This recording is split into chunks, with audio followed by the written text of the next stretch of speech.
Hi, I'm Rachel. Welcome to Life on Purpose. I invite you to join in on this journey to live a life of deep meaning and intention. Welcome, everyone, to this episode of Life on Purpose. I am so grateful today to welcome my guest, Simon Rennie, and I'm excited for you to hear about his journey and what the great work he's doing. I feel passionately about mental health, and so I'm super excited. But for you to get to know Simon a little bit better, let me tell you more about him. He is a husband and a father and a mental health advocate and social worker. As the founder of Mindful Men, he's dedicated to supporting men with mental illness and disability. Simon lived with OCD, depression, anxiety, and burnout for 30 years, struggling in silence and using alcohol to feel normal. At age 28, Simon began the journey of healing and hopes to inspire others to believe that they can turn their pain into purpose and move from surviving to thriving. I love this message, and I love that you're willing to share with me and my listeners your story, Simon. So thank you so much. Oh, thanks for having me. Really excited to be here. We're just talking off air about how early it is, and it's 6 a.m. in the morning here in Australia, and that's where I am. And I just jump out of bed and want to talk about this type of stuff because it lights me up. And for a long time, I couldn't talk about mental health. I didn't know like what it was or have the words. In fact, for the first 20 years of my story, so 2 decades, I didn't utter a word about it to anybody. In fact, it took that long to get diagnosed. And so it's nice to be here early, talking about it, sharing it with the world, and the hope that it inspires just one person out there to maybe pause, reflect, and maybe reach out for help for the first time, or maybe get back into help. Maybe they had previously been seeing a therapist or a coach or someone, and maybe get back into that. So yeah, excited to be here and chatting all things mental health. Thank you. Well, and yeah, over here it is 4 p.m., so not as early. So thank you for being an early riser and making this work for your schedule. And I, my intention that is that your words will help many people because I'm sure through your work you are finding you are not the only one, and there are many people, and I think specifically men who there's these stereotypes maybe and misconceptions about mental health. So thank you for bringing this just to more conversations. So I would love to start with your journey of those years you talked about and how you have come to where you are now. I'm so interested. Yeah, absolutely. Well, I'll try to go through over 30 years now. So I said 20 years before. Now it's, I think, 32, 33, 34 years. I'm not great at math, so I always add a few extra years or take a few extra years. So bear with me. But yeah, like growing up. So to give you this context, and you touched on a little bit of what we call social constructs of masculinity. Like, who are we as men? Who are we as boys? When we're born, we a blue t-shirt is put on us generally, a pink one for girls. So almost from day one, we're getting conditioned to be a certain way and to feel a certain way and to act a certain way. As young boys grow up and they might mess around, and we've all heard the notion, oh, boys will be boys, they're just being boys, all this type of stuff. We encourage boys to act up and play up and to be a certain way. We do very different to girls, and I know this because I've got a boy and a girl. I'm a dad of two, and it's interesting watching them grow up and what we let our sons get away with compared to what we let our daughters get away with, and vice versa. So I'm very conscious of that, knowing my history. As a social worker as well. So I'm trying to equal that in my own household, which is, for any parent who's out there will know, that's a very hard thing to do. So yeah, we're born into a world where we're defined from day one of who we should be. And I grew up in a place called Adelaide, which is in South Australia. So if you think about it, the map of Australia, that's in the middle of Australia, down the bottom. which is very different to the East Coast where I live now. Very different kind of lifestyle. But where I grew up in the 80s, 90s, noughties. That's my time. Um, I grew up in a place where it was probably lower to middle income, families, a lot of single parent households, a lot of single mum households, for example. And our household became one of those households over my journey. A lot of unemployment, a lot of crime, uh, gang activity. There was bikie gangs where I lived. So it's a place where to be a boy and to be a man was to grow up almost in fear. So I grew up in fear. And I probably never knew it was fear for a very long time, but inside of me, it was bubbling away. It was like constantly feeling unsafe, going to school. And I was never a target of bullies or anything like that, but I felt like I could be the next target. And so this was developing in my head because you'd see bullies go around and beating up kids. And certainly when I went to high school, it got very dangerous in terms of, it wouldn't be abnormal to have someone or to know someone who had a weapon in their backpack, basically. And when I say weapons, I'm talking like a trolley pole. So you go to the shopping center and someone kicks out the handle of the shopping cart. That's a trolley pole, or a knife or something like that. And so I was in fear growing up and couldn't really talk about it either because as boys and men grow up, and particularly in this environment, and so context is important at this age and this environment, never felt like I could share any fears because boys and men are told to suck it up, be a man, be tough, carry on, don't share your emotions, which is very different to our girls. Our girls were taught, share your emotions, talk about things, get it off your chest. Um, as we speak, my daughter is sharing her emotions out in the next room, and I can hear that. And that's quite normal back then. But for boys, it was not. It was abnormal. And if you did show emotions, and I remember this happening to me in the schoolyard one day. I think I was showing some sort of emotion that wasn't masculine. And someone said to me, Simon, are you gay? I said, well, no. Well, what does that mean? I didn't even know what that meant. And I'm like, no, I don't know, I was upset about something. So for boys and men, like if we showed emotion, we could be put down. And that's my experience of it. When I maybe at home or on the sports field, if I shed a tear or something like that, I got vulnerable for a second. I would have been told to suck it up and harden up and don't cry, don't be a wuss, don't be a girl, all these things. And so these things are all, I guess, helping to define that version of boy and man for me. And so I'm starting to internalize the external world. I'm starting to take on that suck it up mantra that so many boys and men live with, which is interesting because I grew up in a household with, loving parents, three brothers. We were all very close, but it was very hyper masculine, very alpha male. And we were like jocks. So we all played Australian rules football. We did athletics. We did basketball. We did all the sports you can think of. Um, you know, we, we'd watch WCW wrestling, and for many years I thought that was very real. Um, I'm on the fence still about that. But yeah, we watched all these hyper masculine things. My brothers put on the Terminator and Die Hard and Rambo as the movies that we would watch on a Saturday afternoon. And through all this time, it was me watching the world and then I guess internalizing that world inside. And this is all very important because at around 8 years old, something big happened in my life that changed my next 30 plus years of life. But leading up to that moment, mum would say, Simon, you're such a happy-go-lucky kid. Nothing phases you. You're so happy. You're smiling all the time. You're laughing. You can crack a joke and everyone's just belly laughing. And I love that about you. Which I wore as a badge of honor. That was my superhero cape to be a bit of a larrikin, to be someone who's always joking around. But around 8 years old in the schoolyard, my world changed, and a student said to me, Simon, if you stop using your voice for more than a minute, you're going to lose your voice forever.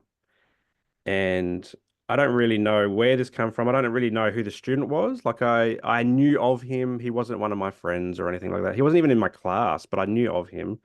Um, but something inside of me held on to that, and it changed my life. And this is, I guess, the entry into what's called obsessive compulsive disorder. And for anyone who's not sure what obsessive compulsive disorder is, or OCD, it starts with an obsessive thought, which is quite intrusive. It's a thought that we can't just let go. It just sticks in our brains. And for me, the thought of losing my voice really scared me because Mum would always say, "Simon, you're that happy-go-lucky kid. Like I love joking, I love laughing and smiling and having fun." Um, but to lose my voice was petrifying. And so, in order to alleviate that distress from this obsessive thought, I guess the next part of OCD is the C, and that's the compulsive behavior. So we have to perform a compulsive behavior or compulsion to alleviate the anxiety or the distress that's caused by the obsessive thought. And so for me, that was to hum to myself. So every minute or so, I would go like this, hmm. I'm checking that my voice exists, still exists. And I would have to do it just right. And so this is another theme or thing in OCD is you have to do things a certain way, certain number of times for some people. And for me, I had to get that hum pitch perfect, which is weird because, humming, I don't know if that's an art to humming, but it would have to sound a certain way internally. If I had a croaky throat, for example, because I'd had a bit of a cold, I would have to do it more times to try and get it to that right tone internally. And this is an internal hum. Like this is not me dancing down the street, humming, still being that happy-go-lucky kid. This is me being really fearful, internally humming, and also hiding it from the rest of the world. And I say that because over the next 1.5 years to 2 years, not a single person asked me, Simon, why do you make that noise? So I'm doing it really, really quietly so that nobody else would hear me do it. I think maybe internally I thought this is a bit weird, but I'm doing it anyway. Like I didn't know this was mental health at all. Didn't know this was a mental health condition, an anxiety condition, but I did it. And I did it for 1.5, 2 years. And I did a few other little quirky things, but this is definitely my first memory of OCD. And the D, I guess, to finish off what the definition of OCD is, it's a disorder. So it's not a little personality quirk that often gets joked around about. It's actually a disorder because you're doing it for over an hour a day. And so it's everyday thing for over an hour, and it causes a lot of distress. It's not something that you like to do. It's not something that you go, oh, I'm a little bit OCD. Like it is actually distressing for someone with OCD. And I say that because OCD is often joked about, it's often trivialized. People say, oh, yeah, I'm a little bit OCD because maybe my desk at work's a little bit messy, but I really love it clean. Or, in the workplace, another one was, I'm a little bit OCD, or my OCD is killing me because this PowerPoint presentation that we're all watching, someone's, misspelt a word and didn't correct it. That's not OCD. That's your personality. That's someone who likes things to be neat and tidy to a little bit of a degree, or someone who likes, good grammar on their PowerPoint presentations or whatever it is. These are just two examples. So this is my entry into OCD. Around 13, 14, I think it was 13 years, my mum and dad separated. So we became that single parent household. And me and my little brother, we left and we went with mum. I remember coming home that day and to having these big black garbage bags all packed up with our gear. And I was like, Mum, what's going on? Like, they used to fight quite a lot about their business and a few other things. But I didn't think it was that bad to the point where mum's packed up our stuff and she's loading the car up with what little possessions she had. And we're moving out into this other house into this neighborhoods where I already feel unsafe. And now all of a sudden I'm this man of the house as a 13-year-old. And I say that because I think I put that notion on myself. Like mum never said, Simon, you're the oldest boy now, you're the man of the house, you gotta own it. And I'm like, no, that didn't happen. For me, it was something that I internalized. I'm like, oh, this is happening. And I feel like I need to try and keep us safe in whatever way I can. And so we'd moved out into this other house, and every night I would have to perform checking behaviors. And so this is where OCD really just turned from the humming, the innocent hum. I like to say it's innocent because it's nowhere near like whatever else I did, to full blown OCD checking because I had this obsessive thought that someone was going to break in our house and steal our stuff, which is very little stuff that we had. They were going to hurt us in some way, kidnap us, murder us at night time when we were sleeping. Um, and then to add on to that, I had this obsessive thought. I saw a second obsessive thought where I was obsessively thinking that the house was going to burn down in our sleep. And so every night to protect us, to make sure that nobody was going to get hurt, that those things weren't going to happen, I would religiously go around the house and check every door, every window, every curtain was drawn or blind was drawn to its just right. And when I'm say checking, I'm saying like I'm touching that front door and I'm pushing on it to hear like a when you push on a door and it thuds or it clicks, I'm looking for the right sound for me to go, you know what? Yep, that's locked. That's not coming open. No amount of pressure from the outside world is going to open this door because it's locked. Um, but I also felt like wind could open those doors. And so I had to make sure it was closed. And it was never going to open, but in my brain was telling me, Simon, if you don't do this in a certain way, that door's going to pop open. I'd do the same around the whole house. And that would take, it could be take 20 minutes or so, 15, 20 minutes, going around, checking things multiple times, in certain ways. I've got to position my body in certain ways. I've got to touch it in certain ways. I've got to hear for certain things. And then I'd go around and check the appliances. So the iron, the stove, the oven, and the fridge for some reason. We had this older fridge that the had a big seal, the fridge seal, which is like, I don't know, an inch thick. It was old school. And we were a single parent household. That's the cheap secondhand fridge that mum bought. And I feared that seal when the door was closed, like the fear that came into my mind was that if it wasn't closed properly, that the motor would overheat and the whole thing would catch on fire. So I was constantly at the fridge, touching the fridge, pushing against the fridge door. And that really played with my head, the fridge one, because it wasn't like the front door, which was a good thud. It was squishy, so the door would actually move. So then in my brain, I'm like, Simon, this door's not closed properly. This door's not closed properly. It's going to burn. You're going to burn in your sleep. So this would take about 20 minutes, roughly. It'd take me 20 minutes just to talk about it, but 20 minutes to do Wow. it. Um, I'd go to bed and my brain would then say, Simon, you forgot to check that window. Now, I couldn't, as a 13-year-old, say to myself rationally, actually, I do remember checking that window. It's part of the process. It's just a missing memory. And this is very important because this happens a lot for me in OCD. So I'm like, okay, I've got to go check that window because maybe, this bad thing's going to happen. Or maybe my brain would say, oh, you forgot to check the oven, that was off. I couldn't just, yeah, as I said before, I couldn't just say, oh, yes, I already did that. So I'd go up and I wouldn't just check those two things. I'd have to check everything again because it's part of the process. It's part of the OCD process. And so off I go again. Then I'd come back to bed and I'd get in bed and my brain would then say, Simon, in the process of touching that front door, it's popped open after you walked away. So I'm like, you got to be kidding me. Like I've got to get up now and go do this again.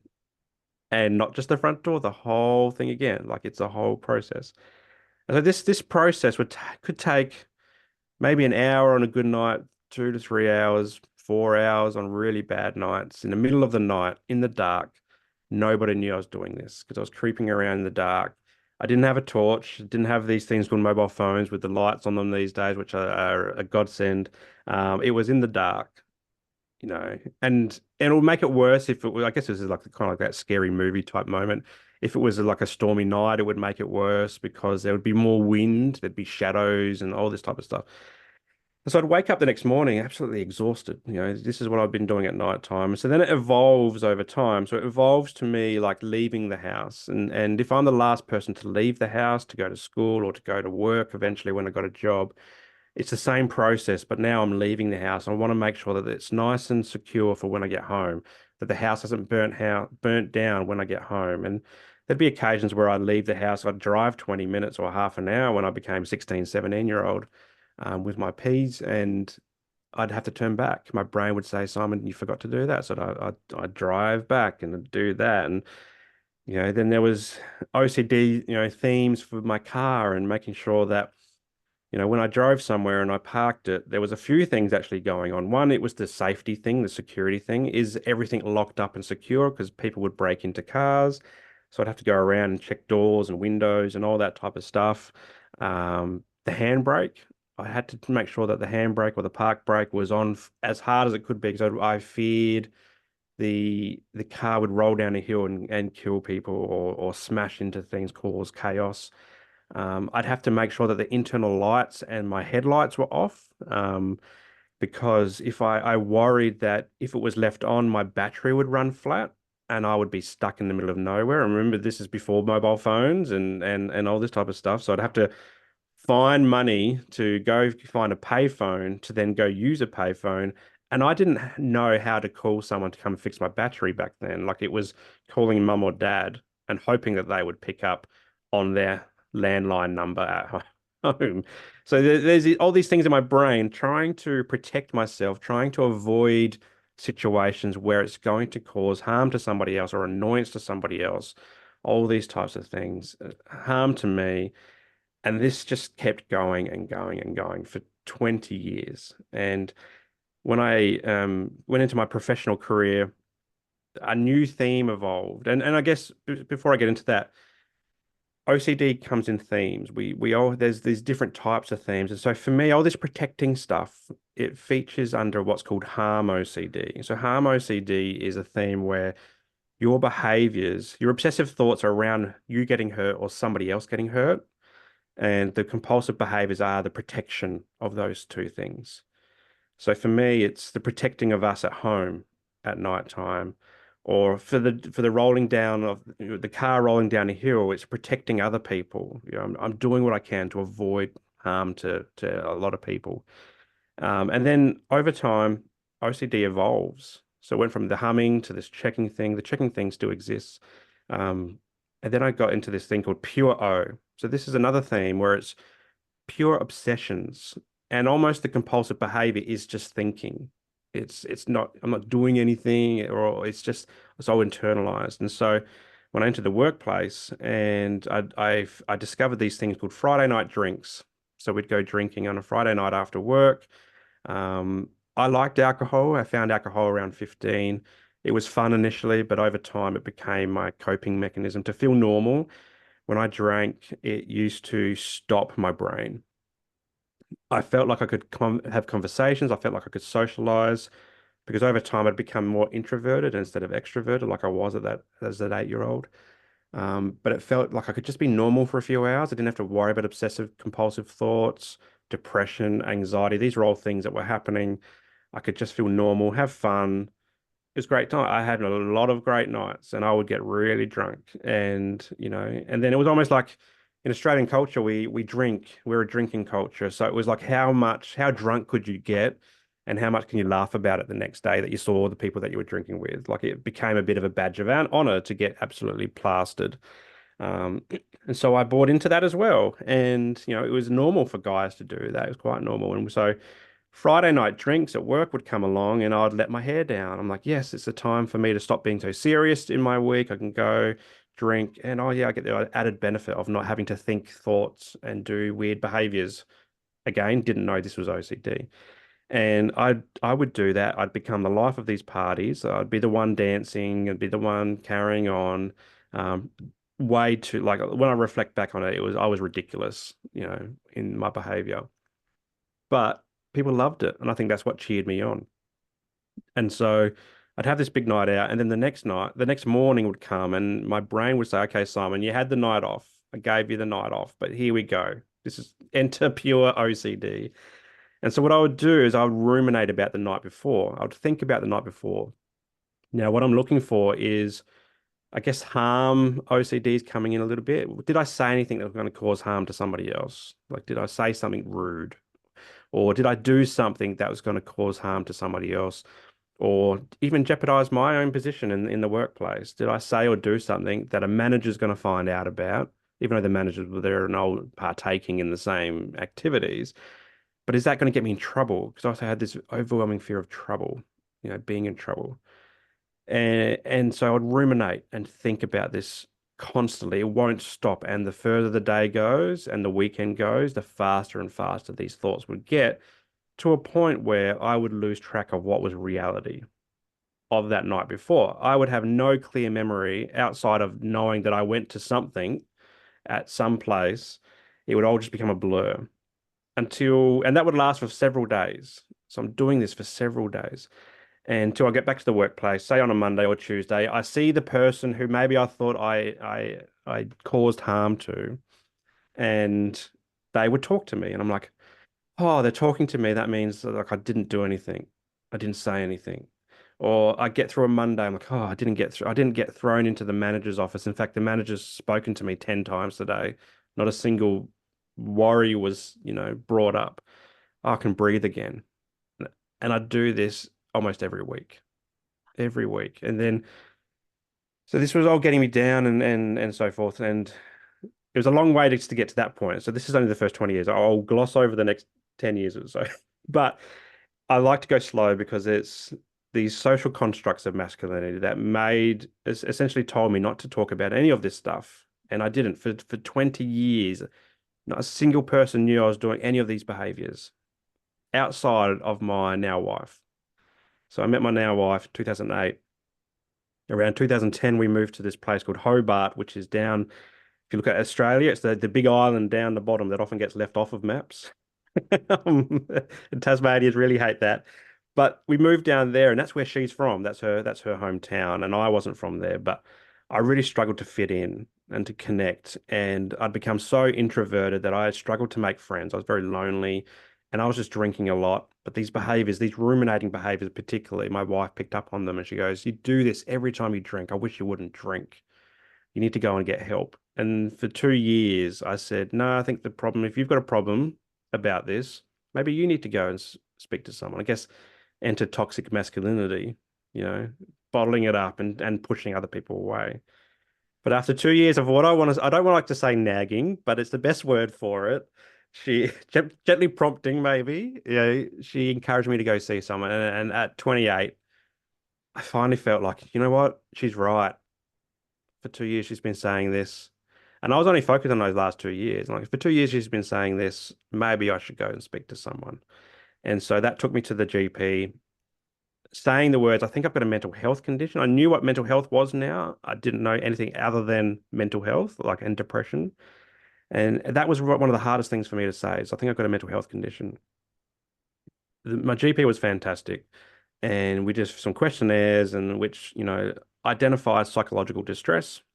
And then she referred me on to a psychologist, which, that's where I got my labels from. So we talk about labels in mental health. So this psychologist was also great, did some more questionnaires, a lot of talking, and said, Simon, you've got depression, anxiety, and you also, satisfy the I guess the diagnostic criteria for obsessive compulsive disorder. And I'm like, I have no idea what that is. And so that moment was, I guess, the first pivotal moment in life where things started to shift. So I was now finding or discovering who I was and these mental health conditions. The challenge with that, though, is I never did any of the homework that the therapist gave me. I expected to walk in and them to wave a magic wand and to heal me, and that didn't happen. I walked out still the same Simon, although now I was talking about things. I was still drinking. I was still doing all the same things. I mean, maybe I got onto medication actually, and that maybe helped for a little while. I've been on over the journey 10 plus different types of medications. They've all had different side effects. For any guys listening, it's not great. You put weight on. I'm not athletically prowess as I used to be when in my teens. Um, you lose sexual drive, you get headaches, you get all sorts of weird and wonderful things. But I just believe that they were trying to help, and so the next 10 years on a process of discovery with different medications and coming on them and off them and all the nausea and the feeling sick with medication. But I felt like it was a necessary evil. So I jumped onto that bandwagon and I did that really well. That was probably the one bit of homework I did really well. I was really good with my medication, but I drank still. And for anyone who knows anything about medication, that's why they have the little things in the label that says do not drink when you're using this thing. I ignored that. And what I've since come to learn as a therapist now, so I did become a therapist eventually, was alcohol's a depressant, but I was using it to deal with depression and anxiety and OCD. Um, but yeah, I'll come back to that story in a minute. Yeah, so for the next 8 or so years in therapy, in and out of therapy, different types of therapists, psychologists, psychiatrists. So there is a difference between the two. Um, Counselors, social workers. I've seen life coaches and all that type of stuff, just trying to find the right fit for me. And some worked, some didn't work. In fact, most didn't work. It wasn't until I started to do the homework on myself that I found people that worked and I knew what I was looking for. But I kept doing all the same things. And then 2020 happened. And I'm not sure if anyone remembers 2020, it was pretty big. And we had this thing called COVID.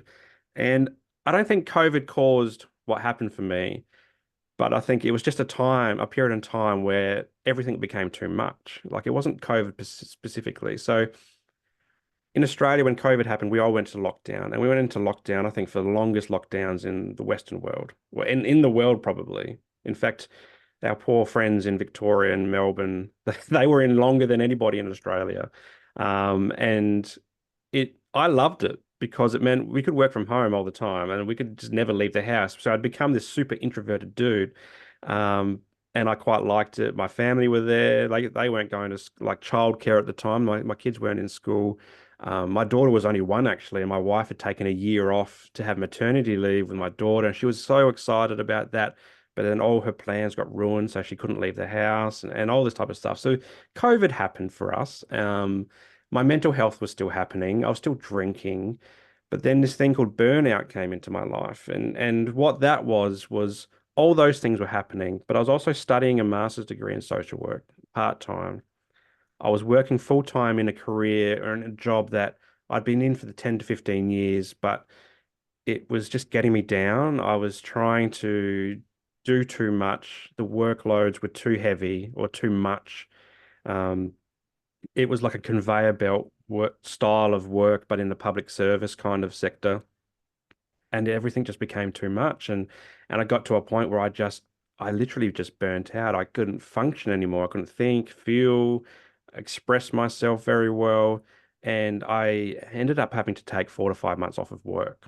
And it's just lucky that I'd been in this career for so long that I had 6 months of sick leave just banked up, ready to use for this rainy day. And this was my rainy day. And what burnout did for me was it prompted me to really dive in deep and go, what's going on in my life? How am I showing up?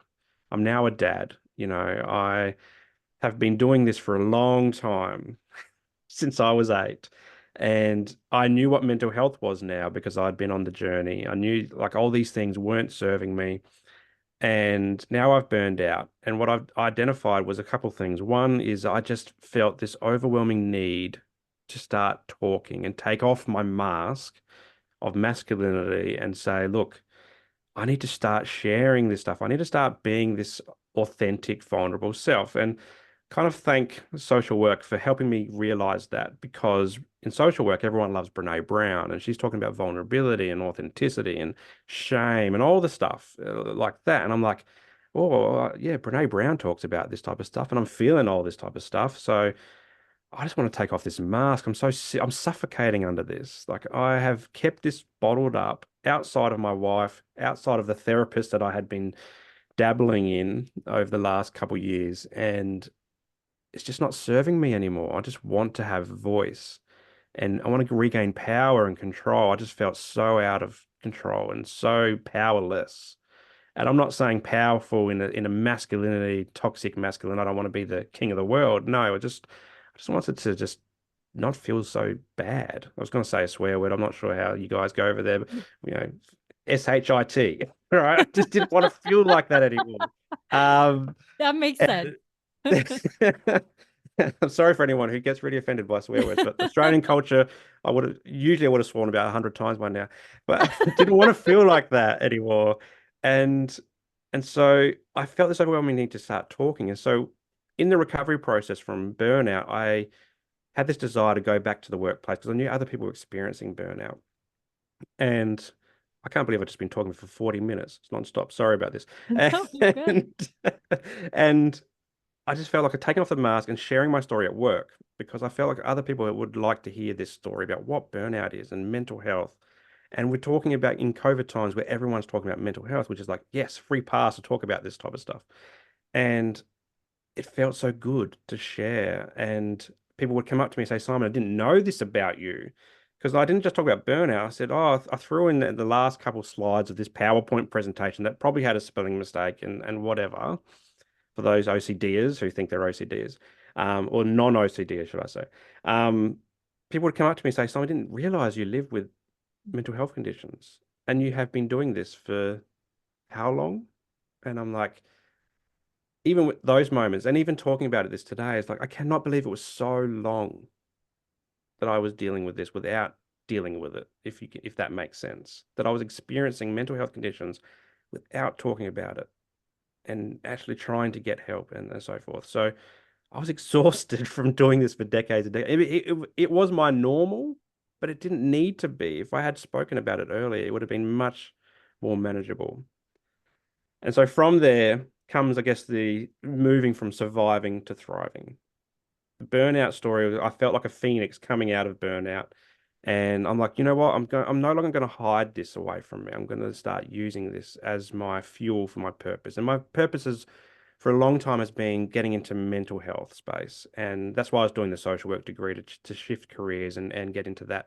But I really wanted to get into men's mental health to inspire other guys out there to recognize that despite what they were told or how they were conditioned when they were born and grown up, they can change, they can break out of that and they can start sharing and talking. And it is empowering and powerful and courageous to start sharing. And that's what I felt like when I started sharing burnout. And I since used that to, I guess, created Mindful Men, and this is my brand, Mindful Men, started off as an Instagram account where I just wanted to share daily affirmations and a little bit of insight into men's mental health. And then it grew into a Mindful Men podcast. And I'm a couple of years in now and talking about men's mental health, but also just life in general. And I have a range of male and female guests come on to the show to help guys to be more mindful just about how they're showing up, about life in general, what they can do to maybe turn a bit of a corner for themselves in whatever way, whether it's mental health. We talk a lot about disability, family, relationships, fatherhood, careers, finances.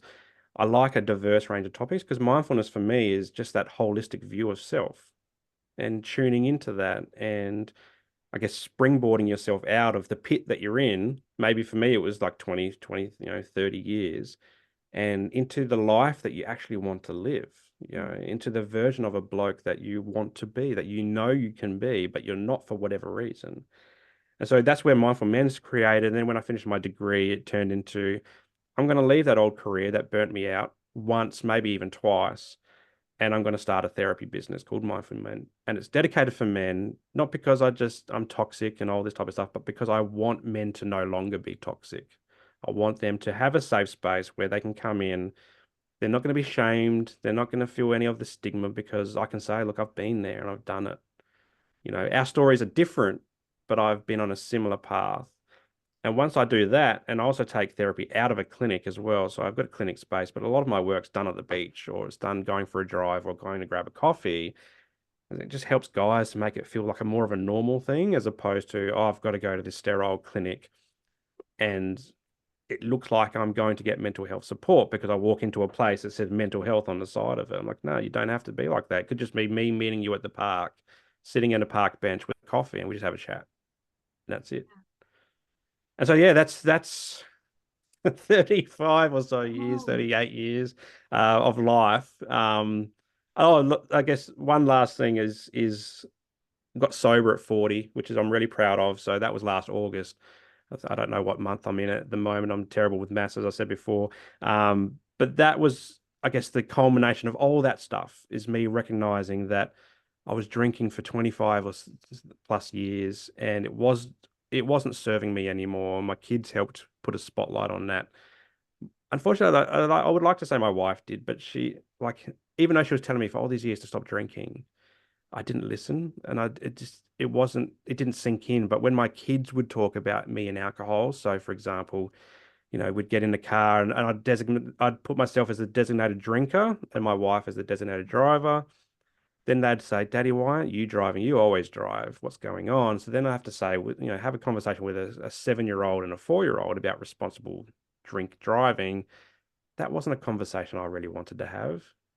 When I was 8 and 7 and 6, that was a perfectly normal conversation to have. In fact, you'd probably see adult figures, and I had seen this in my time of drink driving. They'd have a beer in the car. They call that a traveler, and that was quite a normal thing. And so these days, I'm like, that didn't sit well with me, and it all came to a head on my 40th when I thought I was going to get some amazing gifts for my 40th, and it's a big occasion, and I got just gifts of alcohol.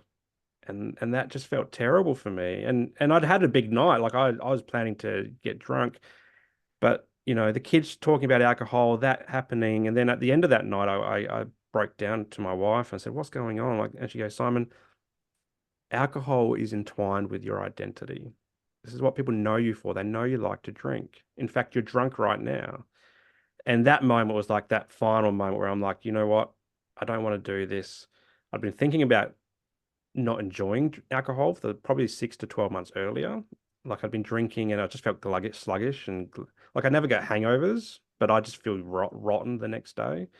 And it just no longer did what it used to do for me. And so all these things happened, and I guess the final thing, I say all these things, and there's always one more that pops up into my head. As a therapist, I I'd say to the guys that I work with, maybe you've got to cut back on the alcohol or the drugs. But then I'd go home and do the opposite. And I felt like a total fraud as a social worker and therapist. Like I'm saying one thing, but I'm doing the opposite. And so all those things, and there's no more additional things now, culminated in me, putting the beer out of the fridge at 40 and now being sober and now trying to manage mental health now without alcohol. That's a big learning curve, and I get cravings a lot. I've discovered non-alcoholic beer, which tastes the same, but it doesn't have any of the alcohol in it, which is really cool. And sometimes I feel like I'm having a placebo effect, and I'm drunk. I'm like, no, there's zero alcohol. You can buy this at the grocery store, like So yeah, that's I tried to gloss over it, but it's been 45 minutes now, I think. That's the No, story. Yeah. that is so powerful. I want to thank you for sharing that with such depth and specificity, because as you share that, it gives other people permission as well to share with, like, without holding back. And I think it's so amazing sometimes how having traumatic experiences as a child, like no one taught you, oh, this is how you can deal with that fear. It was just your innate self saying, oh, what can I do to keep me safe? Let me come up with some things. And it worked. Like the thing is, it kind of worked for Mm. you. It was keeping you safe. And so it's just miraculous that somehow we come up with these things, but then we attach. I love what you said about identity, because we attach our identity to it. This is who I am. And so, no, I appreciate you sharing all of that. And I want to applaud you for that awareness and reflection, and also the commitment, because I think we all deal with things. We all have life that's lifing to us, and we all have those crutches. For me, it's not alcohol, because that's not something that I was around or I was exposed to, but it could have been if I had been exposed to that. For me, I've dealt with things with food, with social media, with, right? All of those things that we can say, "Oh, but that's not so bad. Everyone does it." Kind of your experience as well, where it was just like, this is just what we do. This is just, and it takes so much awareness and hard work to commit to that, because there are hard days when you want to go back, I'm sure, and say, like, I'd rather just forget all of this all the pain or the work to do. But so thank you. Thank you for sharing that. That was a gift. But I want to touch on I had this I mean, I was like taking notes because I love so many things you said. First, I want to start with you talked about toxic masculinity. So, could you describe what healthy masculinity looks like to you? Yeah, I think just exactly what I just did for 45 minutes is someone who shares and talks and is able to reflect in the toxic stuff. Australian guys are getting a bad rap at the moment. So what's happening here is we have a crisis of family and domestic violence. When we look at the family and domestic violence data, for example, it's something like 90% of victims say that the perpetrator is a male. And victims, when I say victims, it's male and female victims.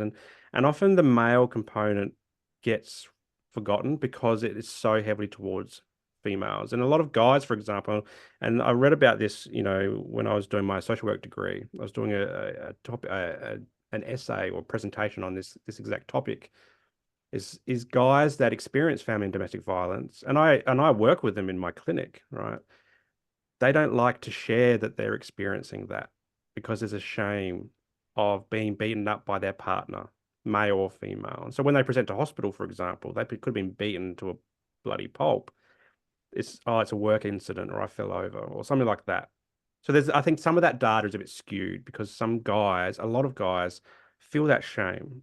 Oh, I'm not man enough because someone beat me up. My partner beat me up, male or female. But the data is out there. The data that we do have highlights this, and we have, our population is only like 25 million. And compare that to the US, which is hundreds, isn't it? I think it's 300 million or something like that.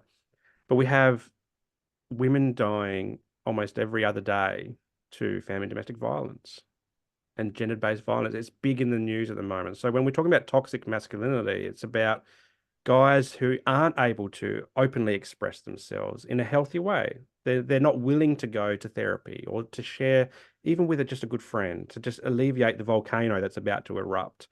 They drown themselves in addictive behaviors to forget alcohol, drugs, gambling, sex, porn, food, you name it. They're doing it to do what I did, to feel normal or to suppress or whatever. Their responses to triggers are violence. And it's accepted. Boys will be boys. This is that toxic masculinity thing. Boys will be boys. Boys will do that. They'll mess around and it's just boys being boys. Our girls, we would go hard on them, if they acted up in the same way. And so it starts young, and in particularly environments where for generations, and this could be intergenerational as well. Like we do what we saw our dads do and their dads do. So if our dads beat us when we were young, maybe got drunk and beat us, maybe we grow up to be that same parent. And often a lot of the stuff that we do as parents is internalized. It's automatic because that's just what we know. Unless we consciously choose to do the different, the opposite. And so for me, that's talking, for a long time, I wouldn't say I was toxic, but I would say that I was holding on to toxic traits of not talking and sharing. And it maybe have came out in me getting drunk too much and doing silly things when I was drunk and, not being able to have good relationships with the various partners that I've had over time. I think some of those relationships ended because they were trying to fit me inside a box that I couldn't fit into. But I was also holding on to this mental health story that I didn't want to share as well. And so healthy masculinity, I think, is just breaking apart all that stuff. It's recognizing that we don't have to be the same old guys that we were. We can call out our mates. If our mates are doing the wolf whistle at girls walking past, we can say, hey man, that's not cool. 2024, like just let them go because that makes them feel uncomfortable. I mean, some girls love it, some guys love it, but most don't. Like it's an uncomfortable feeling. It's about, maybe it's about if our kid's the schoolyard bully, having a good conversation with them and saying, man, that's not cool. Like, don't throw out your anger about some other kid in the schoolyard. Like, let's actually deal with that stuff. Let's deal with it. Let's not just hide away. Let's actually share and have good conversations. And you see a lot of the stuff on social media. It's about how do we responsibly use social media. So you see all the keyboard warriors. You post something up. I posted up something on my TikTok recently. It was of me and with a guest of my podcast talking about he's a dad, and so the whole episode was about fatherhood and men, and him closing his gym of 15 years and feeling like a failure. That was it. So he was expressing that. It was a 30-second, 40-second video where he doesn't share the whole thing. It's just like he was talking about the shame that I felt as a guy, as a man, I felt shame. And someone writes in there, keyboard warrior, it's like, that's not all men. Everyone feels shame. And I wrote back and said, yes, that's true. But the full episode of this is about fatherhood and a man feeling shame about closing his business.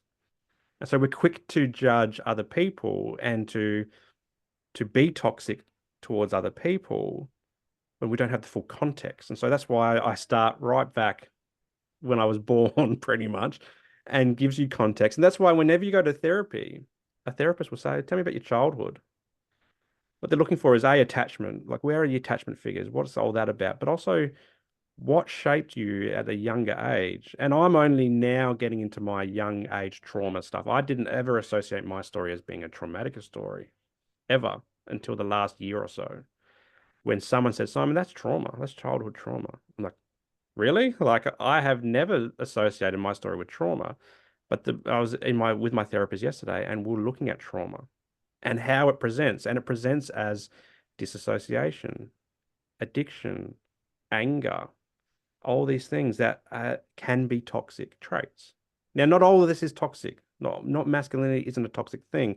It's just our expression of masculinity in unhealthy ways that formulates this toxicity. So healthy, as I said before, it's just sharing. It's just what we've been doing. It's holding yourself accountable, actually doing your work and going, you know what? I don't like drinking anymore. I don't like getting angry, or I know I can be a better father or better husband or better partner. I know I can be a better boss or a better worker, like, and then actually doing something about it. That's healthy masculinity. And it takes time. It's, as you said, like it's a journey, and I don't always get it right. I say things I shouldn't say. I blow up and I do all these things, but I'm just working on it. That's all we can do. That's what any human can do is just work on yourself. Yeah, exactly. So you talked a bit about, holding these different ideals for boys versus girls as children are growing up. So I'm very curious as to things that you tell your son. What are some things that you are teaching him that are very different?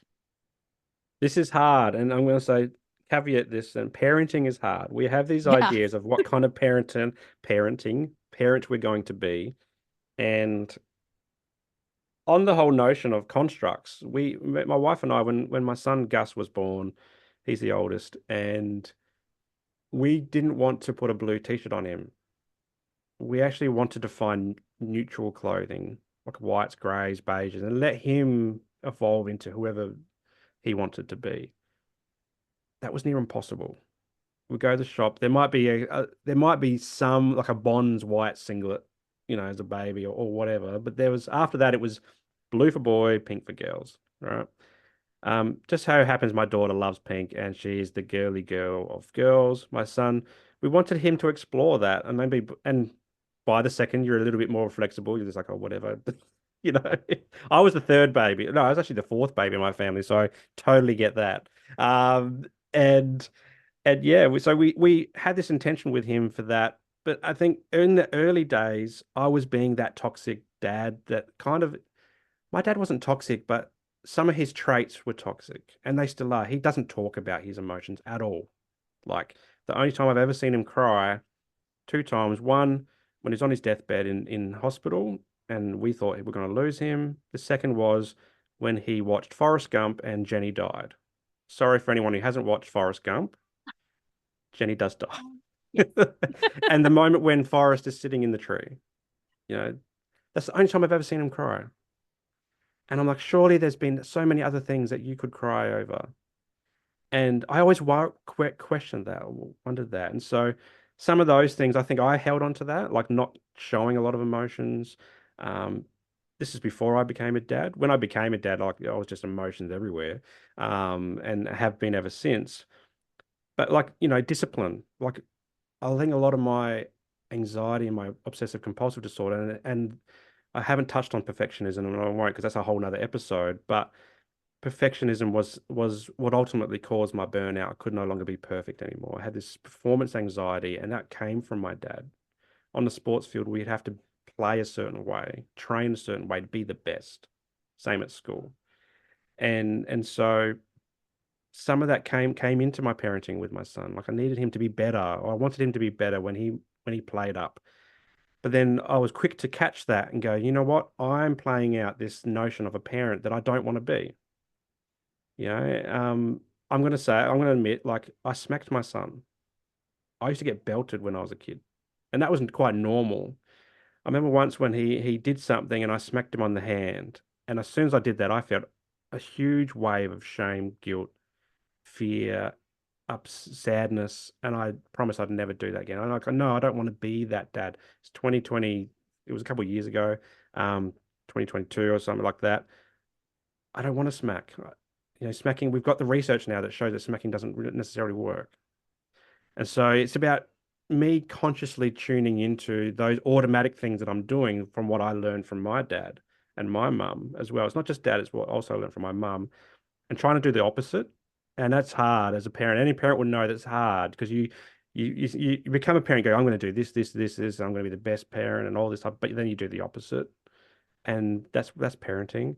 But as long as I'm tuning into it and I'm improving, but then every time I put this mindful men t-shirt on and I do something with a mindful men, I don't know why, but his image comes into my mind, and I think I'm doing everything for him in mindful men, and I'm a bit cautious at the moment because he's 7, and in February he turns 8, which is when my story starts, and so I'm trying as best as I can to be a better version of a dad, be a better friend for him, trying not to be so stressed and show the toxic sides of my mental health and show him the positive stuff. So I will cry in front of him. I will give him hugs. I'll tell him I love him all the time. I'll give him kisses, which my dad never did. So I'm tuning into that and trying to show him that you can be dad, but you can also have all these emotions, and that's okay. And you can say things and do things. And if there's anything that's going on inside, you can always come and talk to me and we can work through it. I never had that growing up. And so I'm trying to be for my son, but also for all the guys that come into my therapy clinic, that same person that you might have not had someone to talk about all this type of stuff, but you can come and talk to me about it. And so that's what I'm trying to do. Whether I'm succeeding, I don't know, but he's still talking to me, so I think I'm doing okay. Yeah. My husband and I, we have 6 children, and I will tell you that I feel more than ever that marriage and parenting bring out all of the unhealed things in you to remind you all of the things you need to work on. And it does take such humility. And I think one of the things for me that I've learned over time is to just keep apologizing for, for the things that we really screw up. And so, but I have thoroughly loved this conversation. I hope that we can have another conversation Mm. as well about all the other things on my list we didn't even get to, but I want to bring this in for a landing. And Simon, what I want to ask you before we go is what are you doing to live your life on purpose right now? Oh, well, it's everything's in my business at the moment. So the last 2 years, it's been really scary, and I left an old career, which was stable income, to start a small business, which has its own trauma history associated with it because my mum and dad had a small business that failed, and I think that's what caused their separation. And so I was talking to my therapist yesterday about this exact same thing. Um, but yeah, we're about to turn it into a family business. So my wife is about to come on board and help me out and co-direct the business. And it is Mindful Men, and we're just pouring everything into this at the moment because we know it can be so much bigger than just me, one therapist. And we're going to go and in Queensland first, then national. And then I'm going to bring on a coaching arm so I can do international coaching as well. And so living on purpose is investing a lot of energy into making this work because we know it can work. We know it's needed. And so it's just really pouring ourselves into that and trying to bring this up. And I think my wife, when she comes on board, she's going to take it to the next level because I can only do so much. As a one person, you can only do so much. So I guess that's a really important thing for guys to recognize is that we need teams are good for us. So having our partner or a friend come in and helping us out, or a GP or a therapist helping us out, they become part of your team. So look at it as a team sport. And so yeah, that's what we're doing. We're living on purpose through this business at the moment. But outside of that, it's just me connecting, for a long time. And this will put this on your list as well for future episodes. I've experienced loneliness for a long time, and so I'm just trying to connect with as much as possible through podcasts. I've met so many amazing people through podcasting and sharing stories, and now we touch base every now and then, but more locally, just I've created a little surf crew, so I'll get together with a few guys and we go surfing on a Wednesday, and just that's a non-negotiable. Like I haven't got many non-negotiables, but that's one of those things where I really do need to go out on a Wednesday morning. We're coming into winter now, so it's a little bit cold, but it's still good, okay, in the water. Um, but yeah, that's just connecting and pouring everything into this business and hoping, well, not hoping, knowing that it's going to work. So Yes, absolutely. I want to point out that you can find Simon at www.mindful-men.com.au. So we'll make sure and link to that so people can connect with you and see your great work that you're doing. And yeah, I look forward to staying connected with you, Simon, and seeing all the great work that you're bringing into the world and continue sharing. I love that. Love building community in this way. So thank you so much. no, thanks for having me on and having a chat about men's mental health. It's not a chat that a lot of people like to have, but it is so important, and I love talking about it. So yeah, thanks for having me on, and look forward to the next conversation. Thank you so much for joining me today. If you are ready to live your life with greater purpose and intention, check out my free Power of Vision workshop, where you'll uncover your life dream, eliminate doubt, and move forward toward your goals with confidence. Get instant access with the provided link. Your life is too precious to live just by chance or by default. I want you to live your life on purpose. I will see you next time.